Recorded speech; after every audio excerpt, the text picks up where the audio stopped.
মূল বেতনের সঙ্গে রানিং অ্যালাউন্স যোগ করে পেনশন প্রদান এবং আনুতোষিক সুবিধা দেওয়ার বিষয়ে জটিলতা নিরসন না হওয়ায় কর্মবিরতি শুরু করেছে বাংলাদেশ রেলওয়ে রানিং স্টাফরা।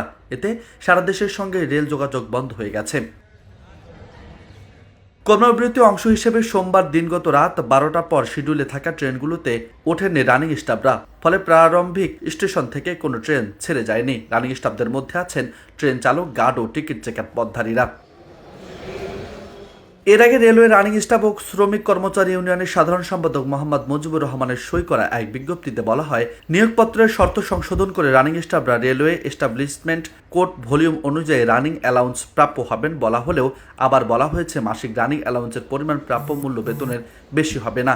রেলওয়ে এস্টাবলিশমেন্ট কোড ভলিউমের রানিং অ্যালাউন্স প্রাপ্যতার বিষয়ে কোনো ধরনের সীমা নেই। যতটুকু কাজ করবে আইন অনুযায়ী ততটুকুই রানিং অ্যালাউন্স পাবে।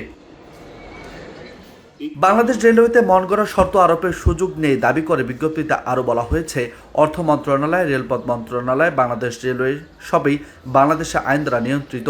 আইনের কিছু অংশ মেনে নেব, কিছু অংশ মেনে নেব না, এ ধরনের কোনো কিছুই করা বেআইনি। নতুন নিয়োগপ্রাপ্ত রানিং স্টাফদের নিয়োগপত্রের বৈষম্যমূলক শর্ত এবং অর্থ মন্ত্রণালয়ের 23 জানুয়ারি রেলওয়ে আইনের সঙ্গে সাংঘর্ষিক পত্র বাতিল করে রেলওয়ে কোড বিধিবিধানের আলোকে আদেশ জারি করা না হলে 28 জানুয়ারি থেকে সব রানিং স্টাফ অনির্দিষ্টকালের জন্য কর্মবিরতি পালন করতে বাধ্য হবেন।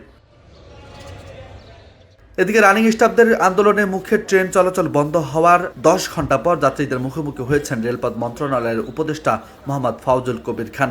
মঙ্গলবার সকাল 10টায় তিনি কমলাপুর রেলওয়ে স্টেশনে আসেন। এ সময় তার সঙ্গে উপস্থিত ছিলেন রেল সচিব মোহাম্মদ ফাহিমুল ইসলাম, রেলওয়ে ঢাকা বিভাগীয় ব্যবস্থাপক মোহাম্মদ মহিউদ্দিন আরিফ, বিআরটিসি চেয়ারম্যান তাজুল ইসলাম সহ আরও বেশ কয়েকজন কর্মকর্তা।